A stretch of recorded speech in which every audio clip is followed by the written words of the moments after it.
Hi guys, Paul, Popeye? ManiacsMeat podcast. Yes, I think we were episode 44 because this is Slasher Sunday. We're going to do episode 45, which we already recorded, which is Haxan and Nosferatu. So please stick around for that one. And of course, 47, I believe it was, 46, 47 will be the deathbed. This one is Slasher Sunday. The night brings Charlie. Go. It's a great movie. It is a great movie. I really like this movie. It's kind of like the next step up from The Town That Dreaded Sundown. Yes. If you know what I mean. I really like Charlie. Charlie is a war Vietnam veteran that is brought back to the town to do some handyman work. And all of a sudden, people are getting killed. And obviously, it looks like Charlie's the one that's doing it. Oh, but is it? Is it? Is it? Is it? Lots of red herrings in this one there, folks. It's a good Scooby-Doo episode. Who done it? Take Yeah. off the mask and find out. It really is. Yes, it You know, actually really is. There's really a lot good. of pointing fingers and whodunits, and then there's even what they call a twist and plot turns that you didn't see coming. Ooh. And I won't spoil that for you, but it is definitely a real page turner, Yes. to say the least. I really like this. If I this was a actually, book. I really like this film. No, it's good. I I really do. really like this film. This is a film that nobody talks about. You're the only one I know that talks about it. You introduced it to me, so Yeah, it's a really good film. First thought films. I like, it's a good film. I just thought it was a slow burn there a little bit in the beginning. It's only a small, though, slow burn because it eventually does pick up. It does pick up. And, like I said, for the time it was made, I didn't expect what I expected. I like the fact that the paranoia starts kicking Oh, up. yeah, absolutely. You know, who does this? And the one guy's like completely drunk out of his mind going, "What do you mean? You can't, you got the goddamn kids go to your house?" You know, the whole thing, you know, and he's all fucking freaking out about it. But then, and his daughter gets all mixed up into the whole deal, and he gets all freaked out, and things start happening, and kids start dying. It turns out, now we watched this for spoiler alerts, right? Spoiler alerts. If we're talking about a movie, we're going to talk about the ending, right? All right, well, we'll talk about it. Spoiler alert. Turn it off now if you don't want to know the ending. Yeah, but spoiler alert, it's not who you think it is, but it's exactly who you think it is. Does that make sense? Well, It's not yeah, who I you mean, think like, it is, but it's exactly who you think it is. Did you put that together your first time watching it? No, actually, I thought it was going to be just the guy. Yeah, that's what I And then thought, it turned too. because I remember watching a long time ago. I remember watching Charlie walking away at the end, Yeah. but I didn't remember seeing all that. Yeah. And I'm like, oh, that makes it even better. You know what I mean? Honestly, this is a really cool film. It talks a lot about. It brings up a point. I'm not going to say it talks a lot about it, but it does bring up a point. There's a lot of people in Vietnam that really was there just to kill. Oh, yeah. And I mean, people. I've heard people going back for many terms just because they love the idea of killing people. Yeah. It really brings up the point of America and sociopaths, and bring up with people that are just ramped with mental illness that we consider normal because they're patriots or this or that, and they did their time for the country. But all they wanted, they don't give a fuck. If it was their next door neighbor or an enemy, they just wanted to kill.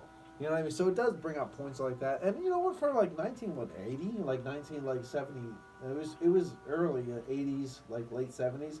That's a pretty poignant thing to bring up at the time. I kind of feel like the Vietnam War was the very first war we've had that kind of. I'm going to watch what I say with my P's and Q's, so I don't want anyone to take it the wrong way or be offended. Well, I'm going to say this is the war where we had the most. Well, see, the thing is, PTSD was always a thing. You know what I mean? Absolutely not. But when they came home from World War II in Korea, there was ticker tape parades. This was the whole deal. Like you were welcomed home. In Vietnam, you were spat at. Yeah. By people, like you were the enemy. Yeah. Like, you know, and this was You it didn't have that really in World War fucked II. up people. Yeah. It really fucked. I mean, not saying people didn't go over there fucked up and then become fucked up even more, but I'm saying it did fuck up a lot of good guys. Oh, imagine going over there being forced into war, then coming home and being treated like a fucking criminal. Yeah, exactly. Or being That's horseshit. Yeah, no, it's Yeah, there was so much horseshit going on. One of the good guys I know, and he had shrapnel in him. He actually okay. took the shrapnel and made it into a necklace. That's Damn. pretty good. But you'd never tell he was in war. The way you talk to him, he's just the nicest, most calm, nicest person in the world. And it's just like, I'm sorry you ever had to deal with that. Bob Ross was the same way. So, yeah, Bob Ross, he was a Marine, and you know what? And I'm just sorry he had to deal with that. Yeah. And my uncle didn't survive because he killed himself. No, that's sad. I'm sorry. Man. You know what I mean? Like he just took too many drugs afterwards to deal with it, and then killed himself. So I definitely feel like this is the effects of our Vietnam War with this movie. Yeah, it really, as far it really as Charlie is. and Kind of like stuff, Death Dream. You know, Yeah, Night of Death, absolutely. Death Dream, where he comes back a corpse and he's trying to deal with that, and then he just fucking goes, crazy. You know what I mean? And it's just, there's a lot of horrible things that happen. I think Texas Chainsaw Massacre was one of the ones that came out because of the war, but didn't get caught up in the war.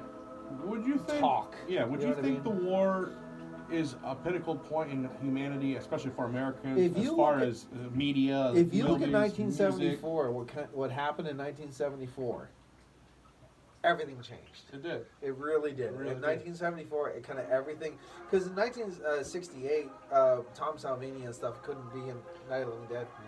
But if you notice the films that came out in 1974, that's when everyone was making a message. Yeah. Everything kind of just went topsy-turvy right there. 1969 was basically the spiritual movement. I think we kind of start pointing out the injustice. Yeah, of man. exactly. Because if you remember the 60s, especially the end of the 60s, 1969, stuff like that, that was the spiritual movement. That was when all the different spiritualities got noticed. That's when, like covens, witchcraft destroys, minds, reap souls.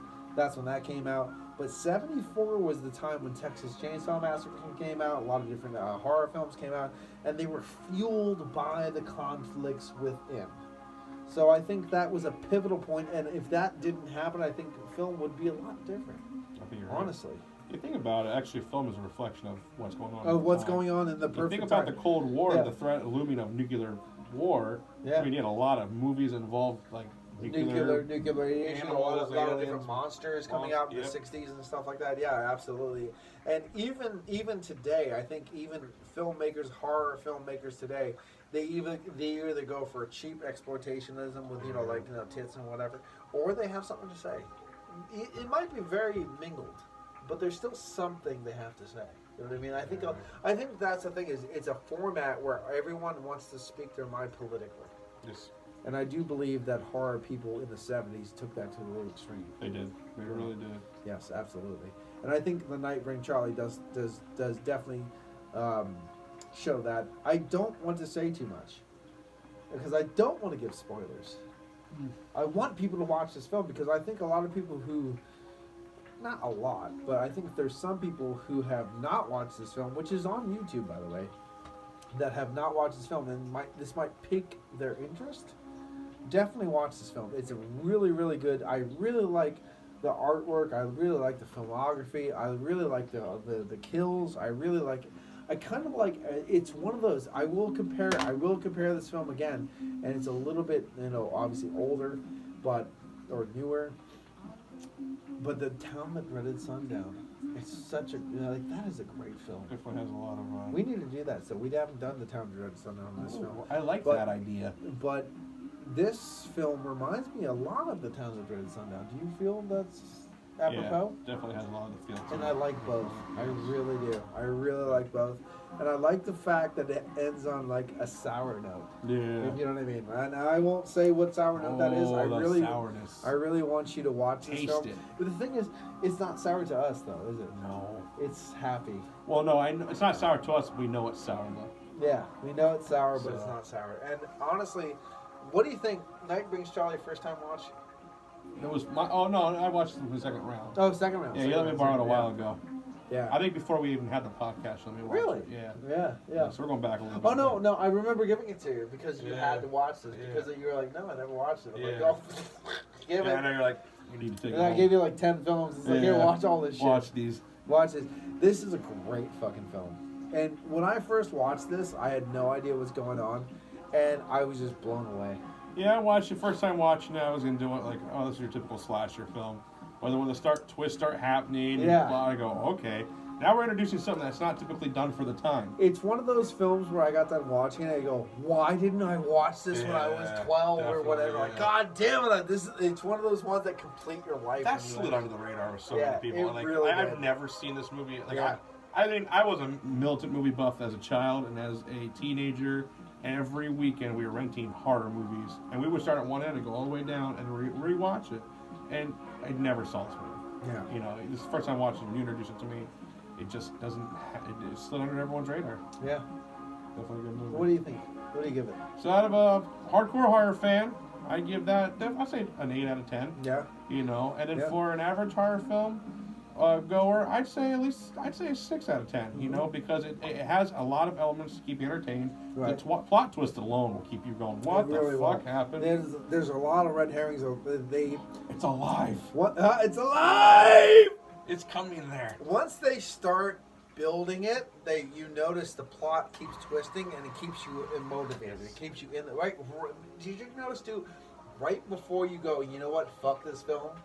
It starts. Yeah. And you go, okay, never mind. Okay, That's what I said. When I okay. first started, I go, oh, it's just a regular slasher film. You know, but it's not though. Yeah. It really exactly. I would say I would give this one a 9 because it is that good when you actually give yourself to it. You know, as a horror fan. But I think I'm going to echo your 6. I really am. So what is that? I don't know if my math sucks. 8. So, but right between a 6 and a 9, I'm going to say 7.5. Would you say a 7.5? With what size chest and waist? I'm going to say we're going to give it a 36 overall- Ds. We're going to go overall 7.5. 7.5, 36 Ds, 45 waist. No, it's a DE or whatever. DE. And Yeah, I know. I agree though. It's definitely. Yeah. No, yeah, I'm gonna give it a 9. You're gonna get 8.5. Oh, that's right, because you gave it an 8. Yeah, you're right. You gave it an 8. I gave it a 9, so that's an 8.5. Yeah, I'm gonna give it a 6, 8.5, the whole deal. So yeah, we're gonna go a little bit lower. We're gonna give it that 7.25 kind of category. It's still in that solid kind of okay range, but honestly, I would give it a go. There's a lot worse horror movies we've talked about on here that I still suggest that this goes above that. Yeah, and this is Slasher Sunday. This isn't Trashy Tuesday. I really do like this film. I do. Yeah. But yeah. yeah. Yeah, and actually Charlie has a really, really cool look. And in fact, how about the unearthing of Charlie? Like they actually unearth him, and you can see the battle damage from World War II. I mean, or the Vietnam War rather. Charlie Puckett, definitely disfigured tree surgeon. Was it Gardner? Tree surgeon. Yeah. No, let me just read this so you can... Go ahead and read it for the people. so you can understand what's going on. The Night Brings Charlie is a horrifying descent into the twisted killing spree of a psychopath named Charlie Puckett. A disfigured tree surgeon becomes the prime suspect as a series of gruesome murders are committed with the deadly slash from a tree trimming saw. But in town seized by terror, Charlie might not be the only thing to fear. Oh.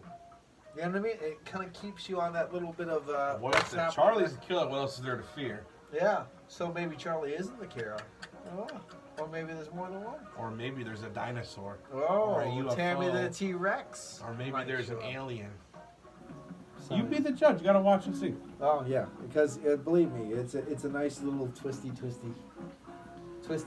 the knifey. If you had tobacco, I'd just light it up, but I didn't buy any. You know that one I told you I bought the pipe, that long one? The guy fucked up, never sent it to me, so I had to get my money back. That's shitty. So I have to buy a new one. Is this your pipe? Yeah. Oh, this is your pipe. Yeah. I feel like one of those dads from the 50s. You remember the tattoo shop? Oh, across the street a little bit of Catty Corner? That's where I used to get my tobacco from. So. You used to get cigars from there. Oh yeah? Yeah. Is they still open? I don't know. I'll have to go check it out. Did you know Filet closed? In Bloomsbury? Really? Yeah, they're closed. What's there now? Anything? Nothing. They ripped the sign off and everything. I was really fucking pissed because that had 116 fucking taps and I loved it. And the thing is, it was too nice in this fucking area. That's what it is too. You know, I mean, you'll agree with me. It was too nice. We got fucking DP dough rollers or whatever that fucking sucks. And unfortunately, 116 taps. You had KBS on tap now and again. You know, CBS on tap. And they had duck and they had beautiful food. And you know what? It was too fucking nice for the minimal, intelligent pieces of shit that wants to go to some random beer hall or do this or do this. They can't, because it was never packed. No, Right? I was never there. No. But it was never packed. It Yeah. was like it just because I want good food. I don't want the game on. Do you know what I had there? What? Culture. Culture. Something that lacks in this area. That's what they don't like Terribly. here. They don't like that here. They like their good old fucking. Yeah, I went to the West End Ale House. All it is loud, screaming people, a bunch of fucking beers that are okay, that people want to say craft. And you know what? Filet actually had all that. But they had a nice quiet. There was no big old fucking TVs with the game on. People could actually have conversations. That's what I like. Yeah. And that's why they went under. Motherfuckers. Is the Fag and Flame still open? I think so. Yeah. I like that place. I haven't been there. I like that one girl. Oh, give her a shout out. No. We don't know your name. we can't give her a shout out. What would we call her? Huh? We can't give her a shout out in that text. No, sorry, can't do it. Yeah. Yeah. Anyway. Yeah. So yeah. So yeah, That's it. that's it. Give her a go there, bud. You know. You know what soundtrack we're listening to right now? This is the. 1982. No, not right. Made in Pennsylvania. What was it? 1982. You said. Yeah, 1982. Made in Pennsylvania, Western Pennsylvania. Leicester. One of my favorite directors. Midnight. Midnight. John Russo. John Russo's Midnight. Did he write the score for this? Yeah. Oh, this is his score? Yeah. Are you full? You sure? Or is the alcohol talking? Well, no, he didn't write the score totally, but he made the score. he scored. He made the score, but he didn't write the score. I like this. Yeah. I like that fucking nice little. Oh, one of the worst parts in the whole film is when they have like a cop chase, and it was like, Yeah, right. I know. When are we What gonna do a John Russo episode? Oh my god, it's in 4 episodes from now. I am so That's excited. right. I'm That's gonna right. throw my John Russo dick all over this table. There's gonna be fucking posters. That's gonna be like a 4-hour episode. Oh my god, I love John Russo so much. Yeah, and I'm gonna tell him about it too when I see him. And you gotta send him a link. Oh yeah, he said link me. He told me flat out to give him a link. John Russo, we love you. Thank Yeah, you. more than me. I love John Russo so much, and I'm gonna see him, and I'm gonna give him more of my money to get more shit signed by him because I love him He's so much. not kidding. I am not He's kidding. literally not I've kidding. given John Russo at least $200 of my money, and I'm gonna give him more of my money when I see him again. I kind of feel like you'd put John Russo on your payroll if you could. I could. Just give him money. Just give John here, Russo money. Here's $100 this week. Honestly, if John Russo said, "Here, give me money for my new film," I'd just give him money. I really would. If I had money, I would completely fund John Russo's next one. Is he still making movies? Yeah. Is he really? Yeah, he made Uncle John's, my Uncle John's Zombie, you know? That's right, that's right. I mean, he looked horrible as fuck in it, but like he still made it. I like the fact that he kind of looked like John Carpenter in body bags. I understand he was dressed like a zombie, but like I think John Russo pretty much, or John Carpenter wasn't dressed as a zombie in body bags. It was just regular John Carpenter. That's what I said when I was watching. I go, that's just John Carpenter. This is John Carpenter. Yeah, he wasn't dressed up. He was just that old and wrinkled and horrible. All right. He did go south pretty quick, didn't He did. John Carpenter? Because he would look like that, like 83. He was like, oh, what the fuck happened to you? Yeah, he looks like a fucking corpse now. Yeah, exactly. Oh my god, I can only imagine what he looks like now. Really? And it was really sad to hear Deborah Hall passed away. She was integral in making Halloween and stuff like that. Yeah. People never ever mention Deborah Hall, but Halloween would have never been made because of it. There's a lot of people that don't get recognition that should like Sid. Like he never got anything Oh in my that God. memory. I heard that the That's people such in the bullshit, academy man. they They're- never even mentioned him at How all. could you not? That guy had like over like 100. Oh yeah, like He 200. worked with fucking on Chaney Jr. Like, how can you not mention Zig Haig? Can we talk about Galaxy of Fear? Like, Oh, seriously? Galaxy of Fear was it? That's what I'm Oh, saying, my like- favorite, and I will say flat out, my favorite Zig Haig moment was King of the Road on the Werewolf series. It was so good. I loved his character in King of the Road, You and I showed me actually that. mentioned him. I mentioned it to him. He's like, nobody ever fucking watched that. What the hell are you talking I about? fucking love that. Yeah, yeah. Would you throw some fucking gems like that? I did. People were like, I did throw the King of the Road. Because you know what? episode. You know what's fucked up? There's a whole generation who think his only roles were ever Captain Spaulding. Yeah, it's bullshit. Which is bullshit because he's a very talented actor. Not saying Captain Spaulding wasn't a talented Yeah. character. Yeah. Actually, personally, now I look back and reflect on some of Rob Zombie's films. He was the fucking main post holding that whole film up. Right. I love Captain Spaulding. Yeah. I think they should just make a movie about Captain Spaulding. I still remember, like, you know, just him just in that. It's great. I mean, a Captain Spaulding movie would have been great, too. Just like a whole thing of him just fucking being chaotic. Yeah. It's just so good. I mean, he was great in whatever he did. Great. And honestly, we didn't do Galaxy of Terror yet because we didn't do, like, that kind of sci-fi thing. But Galaxy of Terror, I have it on VHS. It's an amazing film. Good stuff. Robert Englund. Slug rape. Slug rape. For God's sake. Slug rape. I mean, it's full-on slug rape. That's up there with duck rape for trauma. That's true. Slug rape a little better. Demon Duck. Demon Duck is coming. He is making a comic book called Demon Duck, literally raped off my idea of Demon Chicken without giving me any credit whatsoever. No, you're totally involved in this. Don't fucking bullshit these people. Just raping me and then coming up with this. I took your idea and dipped it in gold. Okay, that makes sense. That makes sense. Yeah. And don't worry, we're still getting Demon Chicken in it. Demon Chicken's gonna be involved. He has to be. I'm gonna be the voice and we'll be the Demon Chicken cartoon. Oh my god, that'd be great if we got fucking animation rights. That sounds like Blue's Clues. I'm gonna make a Blue's Clues thing where I'm raping the dog like the guy did. Yeah, because he touched kids. Steve. Never trust anyone. Leland. Never trust anyone with a polka dot sweater. It was striped, I thought. Was it striped? I don't know. I was high. I was after my fucking life. Yeah, I actually had to work a job. I don't fucking know what he had on. Bunch of fucking liberals sitting around watching it. Yes, Well, let's wrap this bitch up. We got another movie to fucking do. And I gotta we pee. do. And we have to pee. We gotta pee. Yes. Cheers. I am Paul. And I am Josh. ManiacsMeat Podcast. Slayer Sundays. Slasher Sundays. Snatcher Sundays. Snatcher Sundays. Mm.